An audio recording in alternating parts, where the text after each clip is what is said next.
If you're new to our channel, don't forget to hit the subscribe button. Here's two gardeners that understand common sense. How effective is that, really? Well, that's about as effective as a screen door on a submarine. Joey and Holly Baird.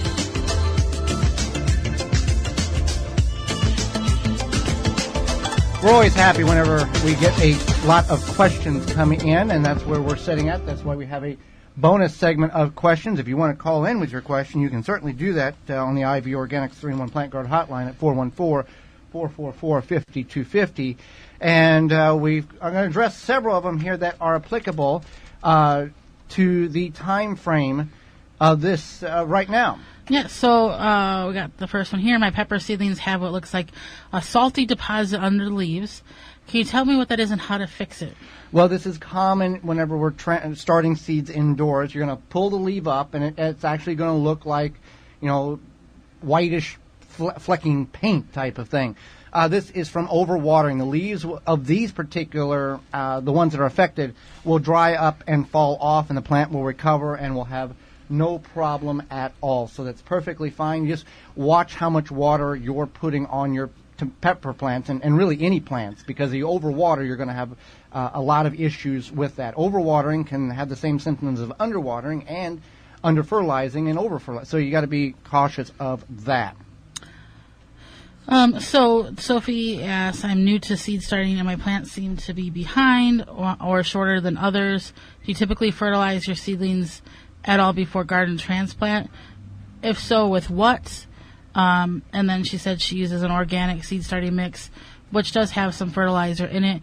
If you're growing plants that are going to take a long time to start from seed, like onions or even herbs, things like that, you're going to have to give them a boost, especially if they're in a smaller container. They might have to even possibly be transplanted. And if you're going to use a fertilizer, you want to use a slow release fertilizer, and preferably liquid fertilizer would be best. Get quarter strength recommended. If whatever the recommendation is, quarter strength on the back of the instructions. Because if you add too much of this, it's going to sometimes overpower the plant and cause problems with that. And you don't really want to add a granular fertilizer to a potting mix that you're starting seeds indoors with, because the microbial life is not there to necessarily break down. Now, if it's water soluble granular fertilizer, then you're okay on that. Right. So another one is the grow lights. How do you time them? Do you turn them on at night, back on in the morning? Our Happy Leaf, they are set up on a timer. They go on at about 10 a.m. and go off at about 10 p.m. Yeah, 12 and 12. That's a good standard frame there. And that, we use the Happy Leaf LED, and you can certainly find that on the website, the WisconsinVegetableGardener.com. They do have a coupon code available if you're interested in purchasing on that. So, let's see here. Oh, we got a compliment. Charlie from New York said he got his Happy Leaf grow light, 17-inch.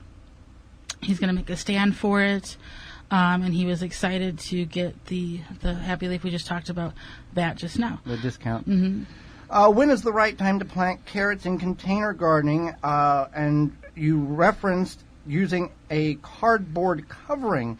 Can you help me out and explain that in more detail? Well, the ideal time to plant carrots in the ground or containers is when the soil is between 55 and 70 degrees. Now, we're going to reference this cardboard covering, or you can use lumber to cover it. When you plant carrot seeds are extremely tiny. So they require a minimal amount of soil over top of the seed. So if you just broadcast the seed and plant the carrot and put a little soil over top of it, the seeds are going to dry out very, very quickly. So what you can do is moisten the soil in which you're planting in, plant the seed, cover it lightly with more moist soil or compost, and then cover it with cardboard. Or you can take a board, a 2x4 or 2x6 or 1x8, whatever. And you're covering the seed and the soil and creating a very tight connection with the soil and the seed, and it doesn't allow the water to evaporate or the moisture to evaporate out of the soil. So you're holding everything together, and the seeds will take 7 to 14 days to germinate. Once those seeds begin to germinate, you'll lift the cardboard up or the board and you will see it. And then you can remove the board or the cardboard and it'll be fine. But what you're doing is you're holding that moisture next to the seed to allow the seed to absorb it to germinate. This is going to increase your seed germination by 80, even 90%. So that's what we're referencing on that when it comes to the seeds of the carrots. And you can do this in containers or raised beds. Let's go to the IB Organics hotline. Caller, you are on the air. You have a question or comment? Well, good morning, sir, and good morning to your wife as well. Good morning, Mr. Devo. Good morning, Milwaukee. There seems to be somewhat of a deal with the current breakout on lettuce here with the E. coli and all that. But does it necessarily have to come from bird poop then necessarily, or because you got rabbits, foxes, raccoons, possums going through, fields and gardens and things. So I mean, would a necessary outbreak like that necessarily have to come from actual bird waste then? And I'll listen to you over the air then, because what can we do to prevent such breakouts like that when it comes to lettuce, and why is it always the back end? Because it seems like we always get it on the back end, like some 50 plus people have gotten sick, after it's gone to market already. Right. So why are we always dealing with the breakout like this? I know. I love gardening, but I mean, there has to be, the Food Drug Administration or, someone, why is it always, why isn't it more preventative as opposed to reactionary? Here we are, we got to get sick from it before they can find out what the root cause is. Absolutely. And I'll listen to you over the air. Thank you. I love your show. Thank you. Thank you for calling. Yes. All right, Holly, you want to address that one? So the preventative part is because they've already shipped that lettuce out. And it's already on the store shelves, and the people are going to get sick before they start to add it up. That this is what happened. That your food travels 1,500 miles approximately on average from farm to table. So think about that. If that lettuce was produced in California, by the time it gets here, it's on the store shelf. You take it home, you buy it, you eat it, and then it is contaminated.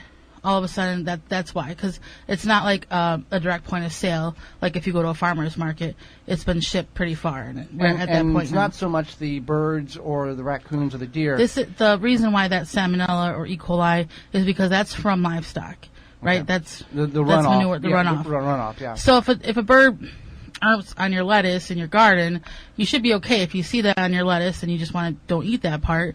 If a raccoon's running through your lettuce, just always rinse your lettuce. But for the most part, you don't have to really worry about that from your home garden. If you are, for some reason, concerned about that, you could always plant in raised beds or containers and keep it above the ground. Yeah, and the problem with the farm, it wasn't being properly maintained, and that's where that runoff comes from. That's another thing, is it's cross-contamination. Yeah. Just like, when you use your cutting boards at home, you don't want to use your chicken cutting board with your vegetable cutting board. Right. Yeah. So that's where that has come. Good question. So on large agricultural, they have to be more mindful of how they're combining things. Yeah, and especially when it's like lettuce, and it's different if it's like soybeans or corn and it's for grain use. But with this actual getting shipped, that's the big problem with this. I would say that if to prevent this going forward, you could probably buy organic lettuce. I think that's a little bit safer generally. Right there, yeah. So good question. We appreciate that very much so, and I think we've at least addressed it to the point where it's makes some sense there. We addressed the tomato question, or the carrot question. Let's see here, number 35. Okay, so I've been watching the show on Netflix, filmed in the UK. They use this plant called comfrey in their compost bin. They also make a comfrey mash. It fertilizes the plants. It speeds up the composting. Can we grow comfrey in Wisconsin? And do we have a native plant in Wisconsin that does the same thing as comfrey? So I did some research on this. I can't find a native plant that does the same thing as comfrey. Comfrey is a very nutrient-rich plant. You can make teas out of it to feed your plants. You can put in your compost pile. A lot of NPK and a lot of micronutrients. Right. So it's a very nutrient-dense plant, right? So what you can do is you can grow it, though. And the nice thing about comfrey is that it's a perennial, which means that it's going to come back year after year. So even though it's not native, it was brought to the United States by people from the UK, and that's how it ended up here. It's not native, but you can grow it, and it'll come back year after year. And it is cold hardy. It's cold tolerant. It's not going to grow during the winter after frost, but it will come back. and you would want to grow it from crowns or from root cuttings. Growing it from seed is a little bit difficult. So that's that. Thank you for checking out the Wisconsin Vegetable Gardener radio show. For more, go to the WisconsinVegetableGardener.com for full-length in-studio video and podcast replay of Season 1. Season 2 underway and added weekly. Tweet us at TWVG Show or hashtag TWVG to be part of the program.